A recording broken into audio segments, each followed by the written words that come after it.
Good evening. I don't want to take any credit for today's mini lesson. It is something that I was given to teach at a professional development that I just simply really liked. It's called the contextualization funnel, and I find that it works best for AP World. It could be applied to AP US or AP Euro, but maybe to a lesser degree. It's just not as easier. So the concept is, here's a funnel.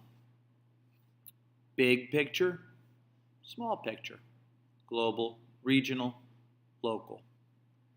You start off your contextualization at the beginning of your AP DBQ, your AP LEQ, and you go global. You look at the time period in which the prompt takes place and you address it from the most global perspective. What is going on in the world? What is going on during that time period? In AP World, each of the time periods, of course, are called something for a reason. Use those to kind of drive the global picture. Make sure you find an example, some evidence, a specific. Now, you break that down to a more regional approach, addressing the time period and topic, but more locally. If it's a European, if it's Asian, if it's Latin American, you bring in a regional piece of evidence before the prompt takes place.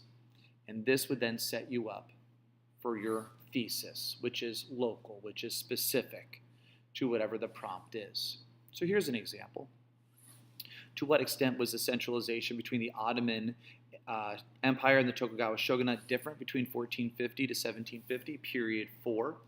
I do this a lot. I take two of the places we've been recently studying, the Ottomans and the Tokugawa, and I find something to compare. And right here I chose centralization. It's broad, it's almost ambiguous. It could be political, religious, economic. And I slap down a time period. So before 1450, the world was becoming more interconnected, with faiths like Islam spreading and areas outside former classical civilizations growing, like in Japan, Korea, and Vietnam. So I kind of addressed the Middle East and I addressed East Asia. I tried to use some specificity in terms of Islam. And then after that, I would put something more regional. The Ottoman Empire replaced the once dominant Christian Byzantine Empire, giving rise to an Islamic power next to Christendom. Japan was consolidating its regional powers under one emperor and one powerful daimyo, given the title of shogun.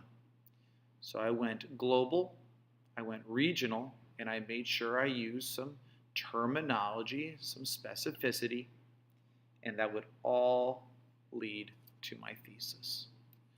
So this is called the contextualization funnel. You do not need to use it. It's not a mandate. I just think it's kind of nice to have an approach so you know what your first sentences should be when you're writing your LEQ or DBQ, so you're not stressing out given the time constraints. Have a good one.